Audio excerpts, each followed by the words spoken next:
ഇത് രാഹുലിനെ പിന്തുണച്ച് വി ഡി സതീശൻ എത്തിയതോടെ വലിയ രീതിയിലുള്ള ഒരു പിന്തുണ ഇപ്പോഴും കോൺഗ്രസിൽ നിന്ന് രാഹുലിനുണ്ട് എന്നുള്ളത് നമുക്ക് മനസ്സിലായി കഴിഞ്ഞു. ഇപ്പോൾ അയോഗ്യനാക്കാൻ കഴിയില്ല എന്ന് കോൺഗ്രസ് ഒരു നിലപാടും എടുത്തിട്ടുണ്ട്. അപ്പോൾ MLA സ്ഥാനത്ത് നിന്ന് പുറത്താക്കാൻ നോക്കിയവർക്ക് വലിയൊരു തിരിച്ചടി കൂടിയാണിത്. അങ്ങനെയാണെങ്കിൽ ഇനി എന്തായിരിക്കും രാഹുലിൻ്റെ ഒരു തിരിച്ചുവരവ്? ഇപ്പോൾ രാഹുലിനെ സംബന്ധിച്ച് കോൺഗ്രസിൻ്റെ പിന്തുണ എന്നുള്ളത് ഈ ആപേക്ഷികമാണ്, അതായത് ആ വിഷയത്തെ അപേക്ഷിച്ചുകൊണ്ടുള്ളതാണ്. അപ്പം രാഹുൽ മാങ്കൂട്ടത്തലിനെ കോൺഗ്രസിൽ നിന്ന് പരിപൂർണമായി പുറത്താക്കിയിരിക്കുകയാണ്. അയാൾക്ക് നിയമപരമായിട്ടുള്ള ഒരു സഹായം പോലും കോൺഗ്രസ് കൊടുക്കുന്നില്ല. പൊതു ഇടങ്ങളിലോ അല്ലെങ്കിൽ തെരഞ്ഞെടുപ്പുമായി ബന്ധപ്പെട്ട് വരാൻ പോകുന്ന തെരഞ്ഞെടുപ്പിലോ ഒന്നും രാഹുലിനെ പരസ്യമായി കോൺഗ്രസ് പിന്തുണയ്ക്കുമെന്ന് നമുക്കിപ്പോൾ പറയാൻ വയ്യ. പക്ഷേ രാഹുലിനെതിരെ നടക്കുന്ന വേട്ട അതിരുവിടുമ്പോൾ അവിടെ കോൺഗ്രസ് ചോദിക്കാനും പറയാനും ഉണ്ട്. അത് ആർക്കെതിരെ ആയെങ്കിലും ഇതുപോലൊരു മനുഷ്യനെ വേട്ടയാടരുത് എന്നതിൻ്റെ കൂടി അടിസ്ഥാനത്തിലാണെന്നാണ് ഞാൻ മനസ്സിലാക്കുന്നത്. ഇപ്പോൾ VD സതീശൻ ശക്തമായി രാഹുലിന് വേണ്ടി രംഗത്ത് വന്ന ഒരൊറ്റ വിഷയം ഇത് മാത്രമാണ്. ഈ ആരോപണങ്ങൾക്ക് ശേഷം, അതായത് രാഹുൽ മാങ്കൂട്ടത്തലിനെതിരെ ലൈംഗികാരോപണങ്ങളും പീഡന പരാതികളും വന്നതിന് ശേഷം ആദ്യമായിട്ടാണ് VD സതീശൻ ഇന്നലെ രാഹുൽ മാങ്കൂട്ടത്തലിന് വേണ്ടി പരസ്യമായി ശക്തമായി രംഗത്ത് വന്നത്. ആ ഒരു കടന്നുവരവിനെ എതിർക്കാൻ അല്ലെങ്കിൽ അതിനെതിരെ സംസാരിക്കാൻ ഭരണപക്ഷത്തിന് പോലും കഴിഞ്ഞിട്ടില്ല, സ്പീക്കർക്ക് കഴിഞ്ഞിട്ടില്ല. കാരണം എന്താണ്? രാഹുലിനെ വീഴ്ത്തുക എന്നൊരൊറ്റ ലക്ഷ്യത്തിൽ സർവ്വ നിയമങ്ങളും നടപടിക്രമങ്ങളും മറന്നുകൊണ്ടാണ് CPM ഇപ്പോൾ പ്രവർത്തിച്ചുകൊണ്ടിരിക്കുന്നത്. അതാണ് ഇതിൽ ഏറ്റവും പ്രധാനപ്പെട്ട കാര്യം. അതായത് നീതിയുടെ ഭാഗത്ത് നിന്ന് നോക്കിയാൽ, നിയമത്തിൻ്റെ ഭാഗത്ത് നിന്ന് നോക്കിയാൽ, ചട്ടങ്ങളുടെയോ ന്യായത്തിൻ്റെയോ ഭാഗത്ത് നിന്ന് നോക്കിയാൽ ഇമ്മാതിരി ചെയ്യാനൊന്നും രാഹുലിന് കഴിയില്ല. രാഹുലിന് ഇങ്ങനെ ചെയ്യാൻ പാടില്ല. നിയമത്തിനുള്ളിൽ നിന്ന് വേണമല്ലോ, ചട്ടങ്ങൾക്കും നടപടിക്രമങ്ങൾക്കും ഉള്ളിൽ നിന്ന് വേണം ഒരു മനുഷ്യനെ നിയമപരമായി കൈകാര്യം ചെയ്യാൻ. ഇവിടെ അതൊക്കെ പണ്ടേ ലംഘിക്കപ്പെട്ടു, പണ്ടേ ഉപേക്ഷിക്കപ്പെട്ടു. ഇപ്പോൾ ഞാൻ പറയുന്നത്, രാഹുൽ മാങ്കൂട്ടത്തലിന് വേണ്ടി സതീശൻ രംഗത്ത് വന്നത് അത് രാഹുൽ മാങ്കൂട്ടത്തൽ എന്ന വ്യക്തിക്ക് വേണ്ടിയല്ല. അത് സംസ്ഥാന സർക്കാരും അല്ലെങ്കിൽ CPM-ഉം നിയമങ്ങൾ ലംഘിച്ച് അവർക്ക് ഇഷ്ടമല്ലാത്ത ആളുകൾക്ക് നേരെ നടത്തുന്ന കടന്നാക്രമണങ്ങൾക്കെതിരെയാണെന്നാണ് ഞാൻ മനസ്സിലാക്കുന്നത്.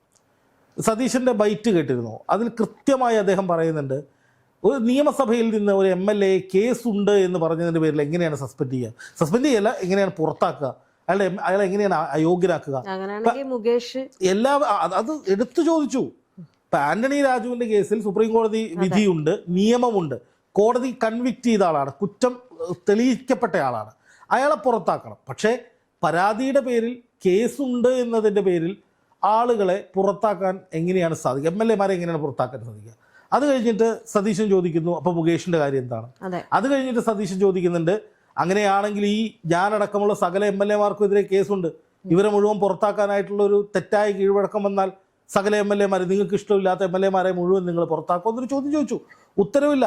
കൈരളിക്കാരൻ പിന്നെയും ചോദിക്കുന്നുണ്ട്, രാഹുൽ അങ്ങനെയല്ലല്ലോ, രാഹുലിന് ഒരുപാട് കേസില്ലേ? അപ്പോൾ സതീശൻ പറഞ്ഞു, അതൊക്കെ വേറെ കാര്യം, അത് കോടതി തീരുമാനിക്കേണ്ട വിഷയമാണ്. പരാതിയുണ്ട്, FIR ഇട്ടു, കേസ് വന്നു എന്നതിൻ്റെ പേരിൽ MLA-മാരെ പുറത്താക്കാൻ ശ്രമിച്ചാൽ അത് നടക്കില്ല, തെറ്റായ കീഴ്വഴക്കമാണ്. ഇപ്പോൾ രാഹുലിനെതിരെ DK മുരളി എന്ന് പറയുന്ന ഒരു MLA ആണ് പരാതി കൊടുത്തത്. സത്യം പറഞ്ഞാൽ പരാതി വന്നപ്പോഴാണ് ഇങ്ങനെ ഒരു MLA ഉള്ള കാര്യം ഞാൻ ആലോചിക്കുന്നത്.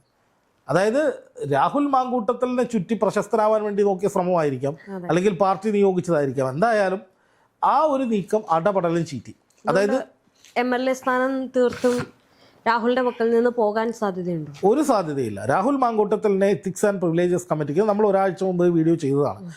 രാഹുലിനെ നിയമസഭയുടെ ethics and privileges committee hearing നടത്തി. രാഹുലിൻ്റെ MLA സ്ഥാനം അങ്ങനെ പുറത്താക്കാൻ പറ്റില്ല. നിയമപരമായി രാഹുലിന് പരിരക്ഷയുണ്ട്. കാരണം ഈ നിയമം ഭരണഘടനാപരമായിട്ടൊക്കെയാണ് നടപ്പാക്കുന്നത്. ഇപ്പോൾ പ്രിവിലേജസ് കമ്മിറ്റി ഒരു MLA പുറത്താക്കാൻ തീരുമാനിച്ചാൽ, അയോഗ്യനാക്കാൻ തീരുമാനിച്ചാൽ അത് അങ്ങനെ തന്നെയാണ്. അതിനെ കോടതിയിൽ പോലും ചലഞ്ച് ചെയ്യാൻ പറ്റില്ല. പക്ഷേ രാഹുലിനെ മാത്രമായിട്ട് അങ്ങനെ നടപടി എടുക്കുകയാണെങ്കിൽ മുകേഷ്, എൽദോസ് കുന്നപ്പള്ളി, വിൻസെന്റ് തുടങ്ങിയ MLA-മാർക്കെതിരെ ഇതേപോലുള്ള ആരോപണങ്ങൾ വന്നിട്ടുണ്ട്. ആ സമയത്ത് എന്ത് ചെയ്യാന്നുള്ള ചോദ്യം വരും. തുല്യ നീതി വേണമല്ലോ, അപ്പോൾ അത് നടക്കില്ല. എന്ന് മാത്രമല്ല, കോൺഗ്രസ് ഇപ്പോൾ പിന്തുണച്ചതോടുകൂടി, രാഹുലിനെ പിന്തുണച്ചതോടുകൂടി VD സതീശൻ രംഗത്ത് വന്നതോടുകൂടി നോക്കണം, VD സതീശൻ ഈ പെണ്ണുകേസിലോ അല്ലെങ്കിൽ ഇപ്പം നിലനിൽക്കുന്ന FIR-കളുമായി ബന്ധപ്പെട്ട് ഒന്നും പറഞ്ഞിട്ടില്ല കേട്ടോ. കേസുകൾ ഉണ്ട് എന്നതിൻ്റെ പേരിൽ ഏതെങ്കിലും ഒരു MLA അയോഗ്യരാക്കാൻ നോക്കുകയാണെങ്കിൽ, CPM-ന് ഇഷ്ടമില്ലാത്ത MLA-മാരെ മുഴുവൻ അയോഗ്യരാക്കാൻ തീരുമാനിക്കുകയാണെങ്കിൽ നമുക്കൊന്നും ഇവിടെ ഇരിക്കാൻ പറ്റില്ല. എല്ലാവർക്കും കേസുണ്ട്. കേസുകളുടെ സ്വഭാവം അനുസരിച്ച് ഈ ഇന്ന കേസിന് ഇന്ന ശിക്ഷ അല്ലെങ്കിൽ ഇന്ന അയോഗ്യരാക്കൽ, ഇന്ന കേസുള്ളവർക്ക് അകത്തിരിക്കുക, അങ്ങനെയൊന്നുമില്ല. CPM MLA ആണെങ്കിൽ പീഡന കേസ് വന്നാലും ഒരു കുഴപ്പവുമില്ല. ആ തീവ്രത പരിശോധിച്ച് പാർട്ടിയാണ് തീരുമാനം എടുക്കേണ്ടത്. മറ്റുള്ള പാർട്ടിയിലെ MLA മാർക്കെതിരെ കേസ് വന്നാൽ അപ്പോൾ പിന്നെ അവർ രാജിവെച്ചോണം. ഈ വക നിയമങ്ങളൊന്നും എത്തിക്സ് ആൻഡ് പ്രിവിലേജസ് കമ്മിറ്റിക്കില്ല. അത് പാർട്ടിക്ക് കാണും. ഈ നിയമസഭ രേഖകളിൽ അല്ലെങ്കിൽ നിയമസഭയിൽ അങ്ങനെ ഒരു നിയമമില്ല. അപ്പോൾ അതുകൊണ്ട് രാഹുലിൻ്റെ MLA സ്ഥാനം തകർക്കുക, ആ മനുഷ്യനെ ഒന്നുമല്ലാതാക്കി വളഞ്ഞിട്ട് അടിക്കുക എന്നതാണ് രാഷ്ട്രീയ എതിരാളികളുടെ എല്ലാം സ്വപ്നം.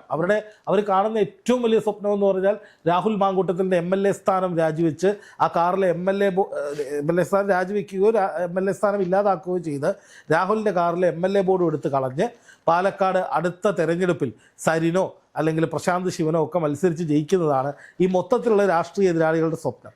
ഒരിക്കലും നടക്കാൻ പോകുന്നില്ല, വെറുതെയാണ്. സരിനെ ഇപ്പോൾ കൊണ്ടുവരുന്നത്, ഇപ്പോൾ പാലക്കാട്ടെ ആ ഒരു MLA സ്ഥാനം രാഹുലിന്റെ മാറുകയാണെങ്കിൽ സരിനെ വീണ്ടും CPM നിർത്താനുള്ള സാധ്യത. ഇനിയിപ്പോൾ എന്തായാലും 2-3 മാസമുള്ള തെരഞ്ഞെടുപ്പിന് ഇപ്പോൾ MLA സ്ഥാനം പോയത് വെച്ച് ബൈ ഇലക്ഷനൊന്നും നടക്കാൻ പോകുന്നില്ല. പക്ഷേ MLA സ്ഥാനം നഷ്ടപ്പെട്ട രാഹുൽ മാങ്കൂട്ടത്തിൽ കുറെ കൂടി ദുർബലരാകും എന്നൊരു ചിന്ത രാഷ്ട്രീയ എതിരാളികൾക്കുണ്ട്. പിന്നെ CPM-ന് പാലക്കാട് എന്ത് കാര്യം? അവിടെ CPM ഇല്ല. അവിടെ BJP-യും ഈ പറയുന്ന UDF-ഉം കോൺഗ്രസും തമ്മിലാണ് മത്സരം നടക്കുന്നത്. പിന്നെ CPM-നെ സംബന്ധിച്ചത് സരിൻ്റെ വ്യക്തിപരമായിട്ടുള്ള ഒരു വൈരാഗ്യമാണ് രാഹുലിനോടും ഷാഫിയോടും VD സതീശനോടും ഒക്കെയുള്ള സരിൻ്റെ വൈരാഗ്യം അദ്ദേഹം പലപ്പോഴും എടുത്തു പറഞ്ഞിട്ടുണ്ട്. അദ്ദേഹം കോൺഗ്രസിൽ നിന്ന് പോകാൻ പോലും കാരണം VD സതീശനാണ്. യാഥാർത്ഥ്യമാണ് കേട്ടോ. അവർ തമ്മിൽ ഒരുപാട് പ്രശ്നങ്ങൾ നിലനിൽക്കുന്നുണ്ട്. അപ്പോൾ സ്വാഭാവികമായിട്ടും സരിൻ്റെ ആ ഒരു വാശിയുടെ പുറത്താണ് ഈ രാഹുലിനെ അവിടെ നിന്ന് പടിയിറക്കുക അല്ലെങ്കിൽ സരിൻ അവിടെ അടുത്ത തെരഞ്ഞെടുപ്പിൽ മത്സരിക്കുക എന്നതിലൊക്കെ ചർച്ചകൾക്ക് കാരണം. അതെന്തോ ആയിക്കോട്ടെ, പക്ഷെ രാഹുൽ MLA അല്ലാത്ത രാഹുൽ എന്ന ആ ഒരു ചിന്തയ്ക്ക് അല്ലെങ്കിൽ ആ ഒരു എതിരാളികളുടെ സ്വപ്നത്തിന് കനത്ത തിരിച്ചടിയാണ് VD സതീശൻ കൊടുത്തത്. ചങ്കൂറ്റത്തോടെ നെഞ്ചു വിരിച്ച് പറയാനുള്ളത് കറക്റ്റായിട്ട് പറഞ്ഞു. അതിനെ എതിർക്കാൻ പോലും കൈരളിക്കാർക്ക് കഴിഞ്ഞില്ല. കൈരളിയിലെ ജനത്തിൻ്റെയൊക്കെ റിപ്പോർട്ടർമാർ പലതരത്തിൽ കുത്തിത്തിരിപ്പ് ചോദ്യം ചോദിച്ചെങ്കിലും ആ VD പറഞ്ഞ കറക്റ്റ് സ്റ്റാൻഡാണ്. ഒരു പരാതിയുടെ പുറത്ത്, ഒരു കേസിൻ്റെ പുറത്ത് MLA-മാരെ യോഗ്യരാക്കാനാണെങ്കിൽ ഒറ്റയാണ് അവിടെ കാണില്ല. പോരെ, കഴിഞ്ഞു. എന്തു പറയാൻ അതിനപ്പുറം? അപ്പം അതുകൊണ്ടുണ്ടായ ഗുണം എന്ന് പറഞ്ഞാൽ കോൺഗ്രസ് ഈ വിഷയത്തിൽ വസ്തുതാപരമായി ശരിയുടെ പക്ഷത്താണ്. അതായത് രാഹുലിൻ്റെ പീഡന കേസുകളെ ഒന്നും കോൺഗ്രസ് ഓൺ ചെയ്യുന്നില്ല. അതിൻ്റെ വഴിക്ക് പോകട്ടെ, അയാളിപ്പോഴും പാർട്ടിക്ക് പുറത്താണ്. പക്ഷേ രാഹുൽ മാങ്കൂട്ടത്തിൽ എന്നല്ല, ഏതൊരാളെയും പകയുടെ അടിസ്ഥാനത്തിൽ, വിദ്വേഷത്തിൻ്റെ അടിസ്ഥാനത്തിൽ അയാളുടെ മുഴുവൻ നിലനിൽപ്പും ഇല്ലാതാക്കുന്ന വിധത്തിൽ വേട്ടയാടാനുള്ള ചില നിയമവിരുദ്ധമായ, ചട്ടങ്ങൾക്ക് വിരുദ്ധമായ, നടപടിക്രമങ്ങൾക്ക് വിരുദ്ധമായ ഇടപെടലുകളെ സതീശൻ അറ്റാക്ക് ചെയ്യുകയാണ്. ഇതിൻ്റെ അർത്ഥമെന്ന് പറഞ്ഞാൽ രാഹുൽ മാങ്കൂട്ടത്തിൽ നിയമപരമായി അഗ്നിശുദ്ധി വരുത്തിയാൽ, നിയമപരമായി രാഹുലിന് കോടതികളുടെ പിന്തുണ കിട്ടിയാൽ, രാഹുലിന് ഇപ്പോൾ ഈ കേസുകളിൽ ഒരു റിലാക്സ് ചെയ്യാൻ പറ്റുന്നൊരു അവസരം കിട്ടിയാൽ തീർച്ചയായിട്ടും കോൺഗ്രസ് രാഹുലിനെ പിന്തുണയ്ക്കും. അത് കഴിഞ്ഞും പിന്നെ രാഹുലിനെ വളഞ്ഞിട്ട് ആക്രമിക്കാൻ കോൺഗ്രസ് അനുവദിക്കില്ല. അതാണിപ്പോൾ കോൺഗ്രസിൻ്റെ നയമെന്നാണ് ഞാൻ മനസ്സിലാക്കുന്നത്. അതുകൊണ്ടാണ് ഇങ്ങനെ ഒരു ഇടപെടൽ സതീശൻ്റെ ഭാഗത്തു നിന്നുണ്ടായത്. എന്ന് മാത്രമല്ല, രാഹുലിനെ പൂർണ്ണമായും കൈവിട്ട് മുന്നോട്ട് പോകാൻ കോൺഗ്രസിന് എളുപ്പമാകില്ല. കാരണം രാഹുൽ മാങ്കൂട്ടത്തിൽ ചെയ്ത തെറ്റെന്താണ് എന്ന് ജനങ്ങൾ ചോദിച്ചുകൊണ്ടിരിക്കുക. നമ്മളിപ്പോഴും ആ അതിജീവിതകൾ കൊടുത്ത പരാതികളുടെ മെറിറ്റിലേക്കല്ല ഞാൻ പോകുന്നത്, ഒരു സാമൂഹ്യ സാഹചര്യത്തെ വിലയിരുത്തുകയാണ്. അപ്പോൾ ആ സാമൂഹ്യ സാഹചര്യം വിലയിരുത്തുമ്പോൾ രാഹുലിനെ ഇടതുപക്ഷവും വലതുപക്ഷവും ഇവിടുത്തെ പ്രമുഖ മാധ്യമങ്ങളും വളഞ്ഞിട്ട് അടിച്ചിട്ടും ആ മനുഷ്യന് എക്സിസ്റ്റൻസ് ഉണ്ട്.